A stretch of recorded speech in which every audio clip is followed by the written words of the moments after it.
Yadda na ci Aisha a lungu, zan gaya muku yau yadda na ci Aisha a lungu, za ku sha mamaki yadda na ci Aisha a lungu. Bayan Sani ya shigo gida kawai sai yana zazzagawa cikin gidan, me zai yi kawai ya bi lungu irin ta bayan gidansu haka kawai yana zagawa. Me zai gamu da shi sai ya gamu da Aisha fa ta fito da nonuwanta tana matse su tana wasa da su da kanta. Kawai me Sani ya yi kawai abin da ya shi ne kawai sai ya ce wai wannan yarinyar dama haka take da kayan daɗi da kayan harka ga baki daya, abin an ya rikita mishi lissafi. Kawai ya rasa me zai ce, kawai sai ya tsaya yana kallon Aisha saboda da farko ya shiga cikin mamaki irin shock ɗin nan, wato Aisha ashe dama duk islamiyyar da take zuwa da nuna cewa ita malama ce, ashe tana aikata irin wannan abubuwan. To kawai sai ya tsaya yana mamaki. Da farko fa bai lura irin nonuwa kuma da irin access ɗin da Aisha take da shi ba. Kawai sai yana mamaki. Da farko ya tsorata ba waye lungun nan kuma ya tobe kaya, to shi kuma kawai irin dai ka fito shan iskan bayan la'asar kawai kana dan jujjuya cikin gida, me zaka gani kawai ga ka ce lungu sai idon ka ya nuna maka gano. Gaya muku jama'a da abin da ya faru shine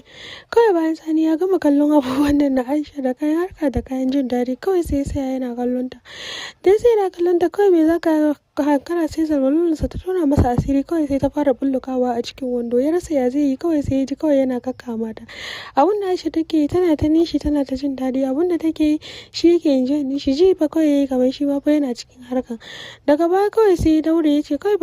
bari fa ya daure ya cije ya nuna ma yarinyar nan fa shi ma fa shege ne ya ganta, kawai sai ya haɗa kafan shi kawai ya tura zamanolo tsakiyar cinyar sai ya ce kai bari fa ya je ya tabbatar da cewa fa ya gaya ma Aisha fa ya ganta kuma sannan zai yi maganin ta. Aniyarsa shine ya rike girmansa, ba zai iya taba Aisha ba kuma ba zai iya mata komai ba wancan lokaci. Kawai me zai faru da shi ba tare da shi ma a ce ya realizing abin da zai faru da shi ba, kawai sai izin kaya ya shiga lungun, kawai ya shiga lungun sai duk ba Aisha ba bata gan shi ba, kawai sai ya gyara murya irin din nan, kawai yana gyara murya kawai me Aisha za ta yi sai ta razana ta kalle shi, sai ya haɗa rai ya ce me yin kike yi haka, sai ta ce mishi ba komai wanka nake, ya ce wanka a lungu, duk gidan nan da faɗin apartments ɗin gidan nan duka bai ga wurin wanka ba sai nan gurin lungun da zo ke wanka Aisha.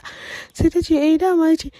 kina min dama me kike yi, ki gaya min gaskiya, arin ya mata tsawa me kike, sai ta ce dama me to ki wallahi ko ki maimaita abin da kike yi na gani, ko kuma na yi maganin ki na faɗa wa kowa na ganki, kuma sannan na miki ma bidiyo sanda kike abubuwan naki na shirme. Kawai me Aisha za ta yi sai ta fara hawaye tana yaya Sani don Allah ka yi hakuri kar ka faɗa wa kowa cewa ka gani, wallahi tallahi ni kawai dai ina son na taɓa ni na ji yadda ake ji. Ya ce ni dai na ce ki maimaita mu abin da kike maza kafin na bata miki rai maza kawai sai abin da Aisha za ta yi sai kawai ta daure sai ta fara kuma sai ta fara enjoy. Jama'a an gaya muku ni Rajiya da na kwaso muku labarin nan. Sani kafin ya ankara kawai sai ba gashi ya ji kawai ya taba nonuwan Aisha ya fara mulmula su fada ma gasu kaman kan yaro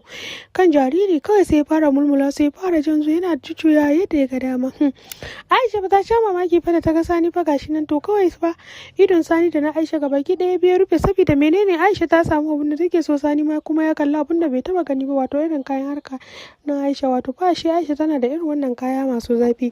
Kawai sai Fani fa ya rikice ya rasa faya zai yi, kawai sai fara shan nonon Aisha, yana shan nonon Aisha yana enjoying din shi kan shi. Kawai mai Aisha za ta yi sai ga Aisha tana nishi wayo yaya arin tana ta kuka tana ta jin daɗi tana enjoying din kanta, tana kiran yayanta akan cewa kai yaya fa ya kai mata inda abubuwan ta suke bukata. Kawai rikicewan da Sani yayi kawai ya manta